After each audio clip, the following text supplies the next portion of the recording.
So I've come onto this little crop of land, which is kind of like restricted. It's not like it's not allowed, but there's a fence there, you know, because it's obviously dangerous. And this is the terrain.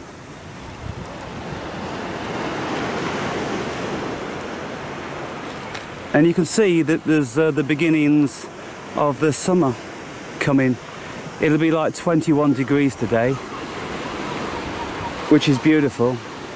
I spoke to my daughter this morning and she tells me that it's pissing it down as usual in the UK and freezing cold. I'm sharing this beautiful morning with my friends. But this is curious, folks. You've got this sinkhole. There's no cave at the bottom of it, and so there's no reason why it would have been washed away. And I can't think for the life of me where all this rock has gone. Unless, of course, a long time ago, there was a cave down at the bottom when the sea was higher, the ground was lower, whatever. Anyway, some basic philosophical musings this morning. Haven't felt like making one of these videos for some time, but I woke up in the early hours of this morning because I have the facility to be able to go to sleep or meditate anytime I want to, and so throughout the day I will meditate a couple of hours, I'll have a sleep on the beach, dozing, and so therefore I'm not excessively tired, and so I go to bed like midnight and I wake up at 4 or 5 o'clock, something like this, and I begin to muse. And so I was thinking about the word know. To know, if we know something. And I asked myself the question, well, why is the pronunciation of it exactly the same as the word we use for a negation, denial, non-acceptance, a negative? So N-O being the negative, K-N-O-W being seemingly a positive. But I'm asking, is it a positive? And I'm asking why the people who developed the language and created certain spellings chose that seemingly positive concept to know. Yes, I know. Yes, I know. It doesn't work, does it? Again, a complete paradox. Yes, I know. I know what you mean. I negate what you mean. I deny what you mean. I dismiss what you mean. You can say that, no, Aaron, that's just the spelling of the word. But there's more to it, people. Why is the word the same vibration? Because it's the vibration that is the important thing here. In the beginning was the word. And so it is the word, people. The vibration, which is the magic. And so why is it that in our language we have this word know, which is supposed to be a positive, it's supposed to be an affirmative, we're supposed to go, yes, that is something I yes. It shouldn't be something that we say, it is something I know. Something I know. Something I yes, but no. So you see what I'm saying here? It's just so preposterous. And I look at it and I have to question why this is. And I start to think along nefarious lines, because when you look into language, I don't know whether I'm speaking about all languages on the planet. I can only speak from an English perspective, the structure of the English language and the words and how they're spelt, you know, the etymology of any given word, when you look at words, they just seem very curious. Like insanity. Well, if you're insane, then surely you're sane because you're in sanity. But they use insanity to mean a bad thing. Again, we can look across the board and have many, many instances of all these varieties of words in the English lexicon, and we can see that it is designed to befuddle, to confuse, to generate chaos within the vibration, even though we think intellectually that we grasp a certain something. There's something deeper happening, people. There's something deeper happening which stems from the vibrational essence of these words that we use, and it keeps us in our poverty in relation to our wisdom and our knowledge.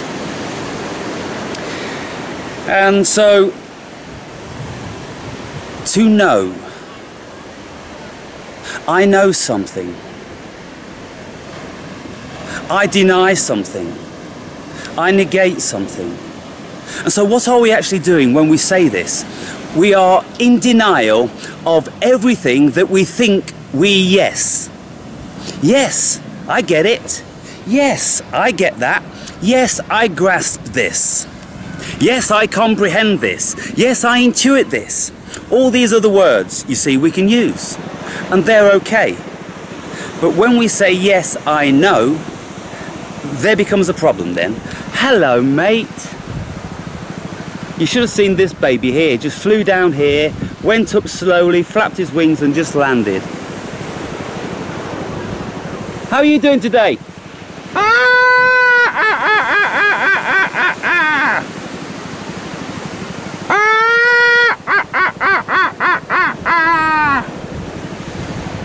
Go on, do it.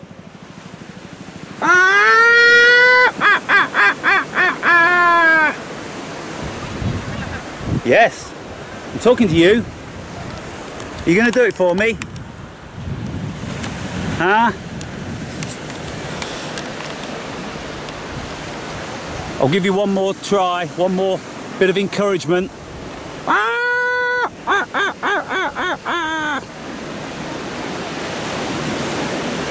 Okay, not very vocal this morning. What a life, huh? I mean, look at this. Look how beautiful it is, people. We're being chemmed today, by the way. It's quite a rare thing in this hemisphere, but we're getting it plenty today. And so I can assume that all of that across there is chemtrails. But I don't feel anything about it. I really am indifferent about it, in view of the fact that I consider it all to be illusory anyway. A beautiful illusion. Take what you enjoy and leave the rest. Seems simple to me. And that's how I live my life. If I don't enjoy something, I'm just in avoidance of it. Seems perfectly rational. So have a think about this word today, people, and see how you feel when you're using it. When somebody asked you, do you understand? Do you stand under a certain authority? This is why I use understand, because I don't understand no motherfucker. I ain't understanding none of your bullshit. I'm understanding that you're full of shit. And so, you see that word? Designed to imprison us. Designed from the very offset. Get it into our lexicon from the earliest stage possible. As soon as we start to learn language, that we understand. That we're subservient and submissive to authority.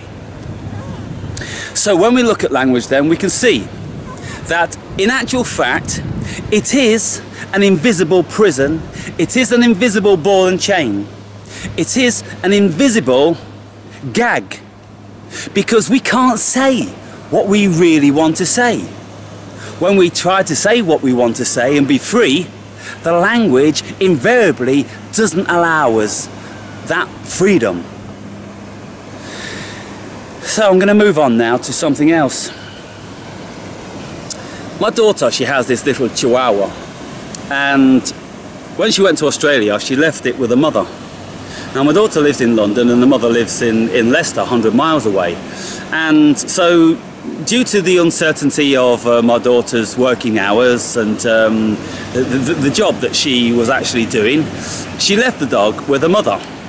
The mother has become entirely detached to this dog and treats it like a child. What can we say to the insufferable mentality of some people, in all due respect to the mother of my daughter? Don't treat the dog like a child. It's a dog. And so, what she does is, she affords the dog the same privilege as a sentient human being, and can never leave it alone more than half an hour without fretting about it. Gotta get back for the dog's alone. Who gives a fuck? Do you think the dog gives a fuck? Is probably grateful of the respite from you, pestering and mollycoddling it all the time, with your stupid baby talk bullshit going on. Give it up already. And so, what the mother of my daughter has done now made it difficult for my daughter to take her dog back because she wants the company. She wants something to go home to, something that's going to be excited to see her, and they can pet each other all night long and have a little chit chat. And so the mother has become so attached that it's like, well, how long will you be leaving Tula alone for? You can't leave her alone, you know, for 4 hours, you know, would you like it? Hang on, it's a fucking dog. If the human being gets left alone, then the human being uses its intelligence to choose whether it wants to do anything, to entertain itself. The dog just sits there and licks its bollocks if it's a male, and sulks probably if it's a female.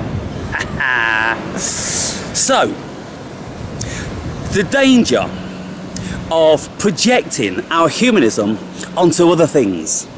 How often do we do it? We do it to everything. We're doing it even to robots.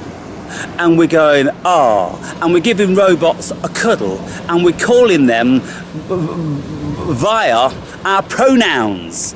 We're going, she's great, he's brilliant. Don't be mean to her. It's a robot. What on earth are people doing? It seems to me like lots of people on this planet are in actual fact not human beings, but they are robots.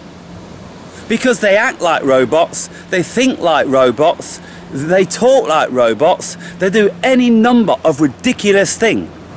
They've got no idea really what it is to be a human being. Because if they had an inkling what it was to be a human being, then they might want to think about projecting their humanism onto a fucking machine, or onto a dog, or onto a parrot, or any number of things like this. And so I said to my daughter, tell your mother to step outside of herself once in a while and look at her idiocy. The dog isn't a human being, it's a dog. And the reason why dogs are so prevalent in our society is because we use dogs. Mostly people use dogs as like surrogate children. When the children have left the home, then the parents are getting old. Well, you know, that they've been the mother and the father for so long, then there's a hole within their world and they need it filling with something. And so this is why then most people will get a dog. And then they'll talk googie, googie, googie to the dog just like they did a child. And they will afford the dog all the same privileges, dressing them up, buying them pretty collars and getting them all trimmed and buying them little treats and like, oh, here you go, here's a little treat, wag, wag, wag, wag, oh, the dog loves me, I need to be loved. My children have gone away now and they're loving their own children. They don't love me anymore. Who's gonna love me? Wag, wag, wag, wag, lick, lick, lick. It's pathetic, really. Why can't people love themselves? Why can't they be satiated from their own adoration and love and respect for the self? I've never found it pressingly necessary to have a dog to love me. Every time I come home, wag, wag, wag, wag, wag, lick, lick, lick, sniff, sniff, sniff. Oh, be gone, you stupid mutt. That isn't something I appreciate. I don't want your bad breath licking around my face. I don't want you stuffing your nuzzle in my groin. I don't want you looking at me with these stupid puppy dog eyes. If I'm not patting you and stroking you and holding your hand, goodness me, you know, dogs have become very insecure, haven't they? Due to how we've been treating them. Because, to be quite frank and fair to some people, the dogs over time have taken on board certain humanisms. They get sad, they get disappointed, they feel rejected, and they want to feel this love all the time, pat, pat, pat, incessantly. They're the most insecure creature on the planet now, the domestic dog. What happened to the heart of the dog? It's been perverted. And so, a couple of little rants then for the day. There's a certain aura about the ether now, in that the sun is almost at its zenith. In the height of the summer, it reaches a certain zenith, depending on where you are around the globe, and it's going to be there within a month. And it seems like summer now. It seems in this last week since I've been in bed, I've been in bed for a whole month, 2 months, and I've missed the spring because it was winter and now all of a sudden it's summer. There was absolutely nobody on the beach, and now all of a sudden there's a load of people there, they're sunbathing, they're playing ball, and they're doing all this stuff. This just wasn't happening a week ago. And so it's made me feel a little bit like I've quantum jumped. I've missed something, because every single day I would come down to this beach and I would observe the sun at a certain position. I've been observing the sun since it's been there. That's the lowest it gets to in the northern hemisphere. It's about 23 degrees from the horizon, and then it slowly goes up and up and up and up. And I've been watching it every single day as it's getting higher and higher and higher. And I've been feeling the intensity of its warmth. But all of a sudden, from last week, being like 15 degrees, 16 degrees averagely, all of a sudden, bang, it's gone up to 21, 22. And so I feel a loss. I've missed something, damn! I was in those 4 walls, and I missed those 7 days, 6 days. And now, it's put me out of sorts. It just seems like I've fallen into the height of summer. And so anyway, I'm getting ready to leave here, people, because as you know, I'm not partial on the human being. You could say that I am actually partial to human beings, but I'm not partial to the NCPs, as Patrick calls them. The non-participant NCP.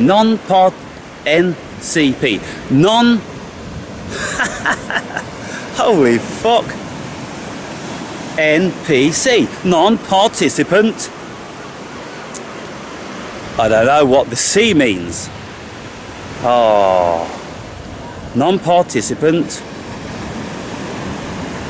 Okay, maybe I've got it wrong. You know what I mean, people. Automata. People that don't grasp what it is to be a human being. If they cannot grasp what it is to be a human being, how can we discern that they are? It doesn't make sense, does it? If people can't get in touch with their humanism, if they can't get in touch with their intuition, if they can't get in touch with their soul, their very essence, if they can't be one with the whole world, are they in actual fact human? I don't think so. I seriously don't think so. Now, of course, this is a metaphysical thing when you're thinking along these philosophical lines, because anybody that's versed in biology or any of the other silly human games that we play, of course they're human beings. Well, I don't think anything is of course. I think everything is exceedingly dubious. And I think we should look at things and don't take things for granted and question absolutely everything. And there's many people that are questioning all of these things, and there's many people that are coming up with conclusions which are similar to mine. That the world isn't entirely consisting of one variety of human being. Maybe there's a whole myriad of spirits that take on board the human form. They enter the human form for an experience, but the spirits are of a different variety. I.e., there's some sort of alien form that comes from the Pleiades, or comes from Orion, or any other number of constellation. It's a bit like cultures. If you can imagine, all the humans on the planet, we are so diverse in our basic culture. Obviously these days our cultures have been watered down, but if you go back, say, like 30 years ago, then cultures were very strong and they were very tightly knit, and there was little infiltration of other countries into their culture. And so on the basis of that, you can see that people then are really quite different. And if you look at some African tribes, for instance, that live in the bush, that wear these big clay things in the lips and bones through the nose and all that sort of thing, and if you compare them to what we would call a civilized person in the Western world, then you would think that they come from different planets. But we accept that they're human beings, don't we? And so if we could meet some sort of an alien grey, okay, so the difference is more profound, but it's not so outly worldly, because they're still going to have hands and feet and fingers and necks and noses and heads and eyes and all that sort of thing, and so they're not too indistinguishable from the human being, are they? And so, ramble, ramble, ramble. If you look at the different variety of human being around the world, Africans, you can have 6 foot, 7 foot Africans, big and muscular, and then you can have like 4 foot Chinese people, little and weedy. Well, did they derive out of the same monkey? I don't think so. Did the Neanderthal man and the other varieties of homipid, did they all derive from the same monkey? I don't think so. I think this world is very, very peculiar, and I don't think anything derived out of anything. I think something has created, and I'm not leaning myself towards any god that we're aware of, Jehovah, Allah, any of this nonsense. But there is a prevailing intelligence which we can call God, for want of a better word. And this chooses the diversity, and it brings it into existence in its entirety. And this is why we can't see no intermediary steps of evolution. That's just a wild and unfounded theory. And so, people, I'm going to have a walk down there, and I'm going to be in a meditation, and I'm not going to be recognizing the human being, because if I start looking at them, I can't feel anything from them. It's a peculiar thing. I see them walking by like ghosts because I don't feel any energy of cognition.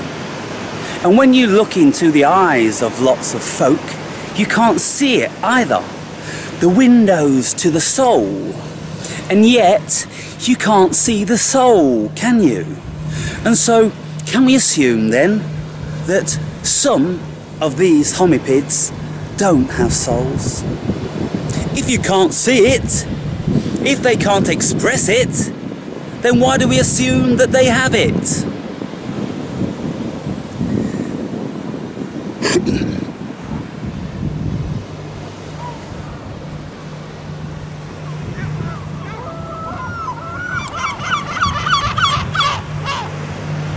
Well done.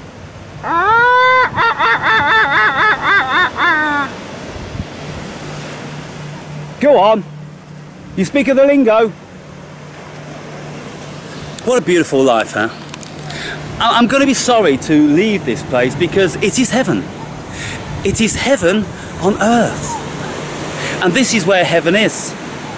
But the thing is, you see, all the lies they've been telling us about heaven somewhere else when you've been a good little follower and a complier of all the rules and regulations that our masters impose upon us, when you've done that, then you can go to the promised land.